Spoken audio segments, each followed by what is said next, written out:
이승만은 1875년 태어나 1965년 돌아갔다. 만 90년의 삶이다. 같은 시대에 태어난 사람들 중 이만한 장수를 누린 사람이 흔치 않다. 100세 시대라는 요즘에도 90대 나이에 돌아간 분의 상가에 가면 호상, 즉 복을 누리며 오래 사신 분이 돌아가셨네요라는 인사말을 한다. 그러나 이승만 90년 삶은 개인적 호사만이 아니었다. 오히려 그가 만든 나라 대한민국의 호사였다. 이승만이 태어난 1875년, 중국은 만주족이 세운 청나라의 몰락을 상징하는 11대 황제 광서제가 만 4살로 즉위한 해다. 즉위하면서 6년은 친어머니 동태후, 그리고 다시 그 후 8년은 서태후가 섭정을 했다. 광서제는 18살이 되던 해부터 9년간 친정을 하기도 했으나 27살이 되면서 다시 서태후의 실권을 뺏겨 1908년 37살의 나이로 죽을 때까지 허수아비 황제로 유배 생활을 해야 했다. 한마디로 중국은 엉망이었다. 그러나 1875년 일본은 달랐다. 메이지유신 8년째였다. 1868년 사카모토 료마는 샤츠마번, 오늘날 가고시마현과 조슈번, 오늘날 야마구치현 사이의 샤초 동맹을 이끌며 지방분권을 유지하려는 막부 권력에 대항해 천황 중심의 중앙집권 근대 국가로 일본을 근본부터 바꾸고 있었다. 후쿠자와 유키치가 나이 40의 일신이 독립해야 일국이 독립한다는 명언을 담아 문명계략 출판한 해가 바로 1875년이다. 1875년, 이승만이 태어난 조선은 고종 12년이었다. 일본의 식민지로 전락하는 첫 단추 강화도 조약이 체결된 해가 바로 그 다음 해인 1876년이다. 재위 34년 내내 고종은 아버지 대원군과 부인 민씨 사이의 갈등에 휘둘려 청, 일, 러 주변 강대국들의 도발에 적절히 대응하지 못했다. 서양 열강의 먹이가 된 중국과 판박이 모습이었다. 500년 왕조를 지키지 못한 고종은 그러고도 1910년 합병 후 일본 천황 아래 조선왕 이태왕으로 대접받으며 포실합게 살다가 3.1운동 직전인 1919년 1월 67년에 생을 마감했다. 그로부터 90년 후 이승만이 땅에 묻힌 1965년은 모택동의 중공과 장개석의 대만으로 분리된 두 개의 중국이 금문도 앞바다에서 무력 충돌을 한 해다. 결과는 모택동의 참패였다. 중공은 중앙 권력이 일방적으로 생산량 할당을 높이며 강제로 노동력을 동원한 사회주의 경제발전을 추구했다. 1958년부터 1962년까지 전개된 이른바 대약진운동은 그러나 참혹한 실패로 끝났다. 공식 통계만으로 2200만이 굶어 죽었다. 심지어 5천만 이상이 아사했다는 관측이 유력하다. 이 일로 책임을 지지 않을 수 없었던 모택동은 주석에서 내려왔다.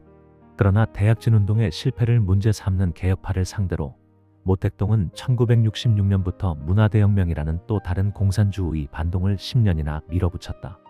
홍위병이 춤을 추며 적게는 수십만, 많게는 2천만을 말도 안 되는 이유로 또 죽었다. 1976년 등소평이 집권의 개혁, 개방으로 방향을 틀 때까지 죽의 장막 뒤 중공은 지옥이었다. 그렇다면 1965년 일본은 눈부신 전후복구가 진행되던 때다. 올림픽 사상 처음으로 아시아에서 열린 1964년 동경올림픽이 성공하면서 일본은 국제사회의 중요한 일원으로 돌아왔다. 1965년 매듭지은 한일국 교정상화는 일본이 식민지 조선에 두고 간 민간의 사유재산마저 모두 포기한 자신감을 배경으로 성사될 수 있었다. 2024년 현재 아직도 미진한 부분이 있다며 일본을 상대로 배상을 요구하는 우리의 징징대는 모습과 완전히 딴판이었다.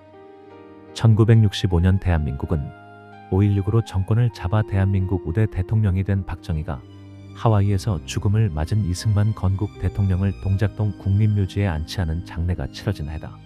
박정희가 한강의 기적을 내다보며 달리기를 시작한 지 얼마 되지 않은 1965년 7월 27일 그의 이름으로 올린 조사는 지금도 우리 가슴을 울린다. 몇 대목이라도 소개하지 않을 수 없다. 일찍이 대한제국의 국운이 기울어가는 것을 보고 용감히 뛰쳐나서 조국의 개화와 반제국주의 투쟁을 감행하던 날 몸을 철새로 묶고 발길을 형극으로 가로막던 것은 오히려 선구자만이 누릴 수 있는 영광의 특전이었던 것입니다. 그리고 일제의 침략에 쫓겨 해외의 망명생활 30여 성상에 문작 그대로 혹은 바람을 씹고 이슬 위에 잠자면서 동분서주로 쉴 날이 없었고 또 혹은 섭 위에 누워 쓸개를 씹으면서 조국 광복을 맹세하고 원하던 것도 그 또한 혁명아만이 맛볼 수 있는 명예로운 향연이었던 것입니다. 그러나 마침내 70노구로 광복된 조국에 돌아와 그나마 분단된 국토 위에서 안으로는 사상의 혼란과 밖으로는 국제의 알력 속에서도 만난을 해치고 새 나라를 세워 민족과 국가의 방향을 제시하여 민주한국 독립사의 제1장을 장식한 것이야말로 오직 건국인만이 기록할 수 있는 불후의 급문자였던 것입니다. 이승만의 90평생이 지나가는 동안 중국에서는 전통 왕조가 신을 죽이고 등장한 근대 공산주의라는 악마에게 자리를 뺏겼다. 반면 같은 기간 일본은 서양의 근대를 추격하던 제국주의가 원자폭탄으로 끝장나고 대신 자유민주주의에 기초한 세계 최고 일본이 들어섰다. 조선은 식민지를 거쳐 해방과 독립을 차례로 맞았고 마침내 당신이 건국한 자유 대한민국은 한강의 기적을 향해 달리고 있었다. 그 사이 북한은 듣도 보도 못한 왕조 공산주의라는 괴물을 잉태했다. 요약해보자. 이승만의 출생부터 죽음까지 90년 세월 동안 중국은 계속 엉망이었고 일본은 세상이 바뀌어도 여전히 잘 나갔다. 대한민국만 운명이 바뀌고 있었다. 오남 이승만 박사 서거에 바친 박정희 대통령의 조사. 조국 독립운동의 원운이요 초대 건국 대통령이신 고 우남 이승만 박사 영전의 성껏 분양하고 엄숙한 마음으로 삼가 조사를 드립니다. 돌아보건대 한마디로 끊어 파란만장의 기구한 일생이었습니다.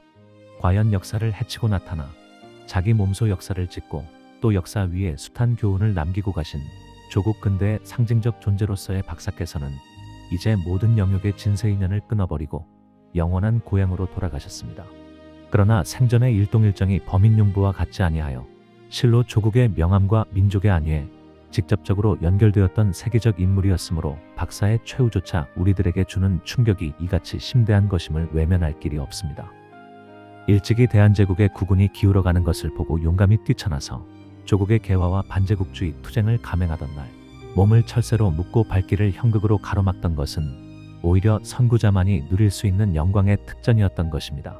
그리고 일제의 침략에 쫓겨 해외의 망명생활 30여 성상에 문작 그대로 혹은 바람을 씹고 이슬 위에 잠자면서 동분서주로 쉴 날이 없었고 또 혹은 섭 위에 누워 쓸개를 씹으면서 조국 광복을 맹세하고 원하던 것도 그 또한 혁명아만이 맛볼 수 있는 명예로운 향연이었던 것입니다. 그러나 마침내 70노구로 광복된 조국에 돌아와 그나마 분단된 국토 위에서 안으로는 사상의 혼란과 밖으로는 국제의 알력 속에서도 만난을 해치고 새 나라를 세워 민족과 국가의 방향을 제시하여 민주한국 독립사의 제1장을 장식한 것이야말로 오직 건국인만이 기록할 수 있는 불후의 급문자였던 것입니다.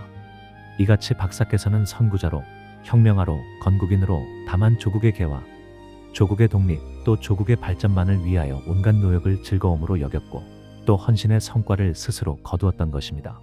뿐만 아니라 평생 견지하신 민족정기에 입각하여 항일반공의 뚜렷한 정치 노선을 신수로 부동자세를 취해왔거니와 그것은 어디까지나 박사의 국가적 경륜이었고 또 그 중에서도 평화선의 설정, 반공포로의 석방 등은 세계를 놀라게 한 정치적 과단력의 역사적 발휘이었던 것입니다.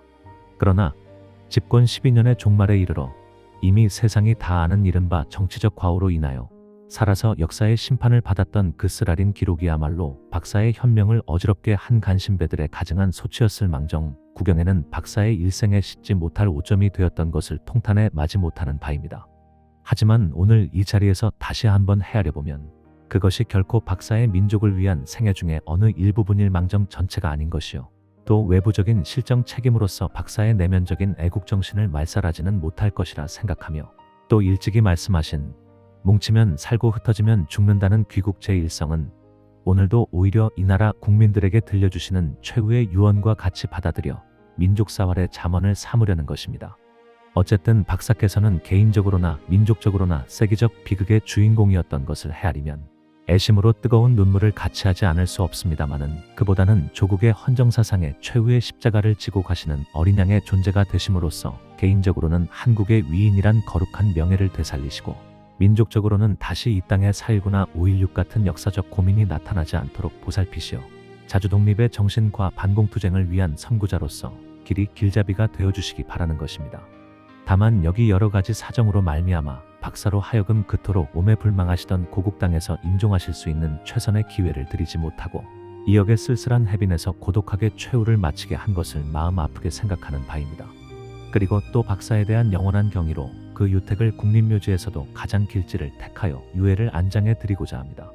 생전에 손수창군하시고 또 그들로서 공산 침략을 격파하여 세계의 이름을 날렸던 바로 그 국군장병들의 영령들과 함께 길이 이 나라의 호국신이 되셔서 민족의 단안한 앞길을 열어주시는 힘이 되실 것을 믿고 삼가 두 손을 모아 명복을 비는 동시에 유가족 위에도 신의 가호가 같이 하시기를 바라는 바입니다. 1965년 7월 27일 대통령 박정희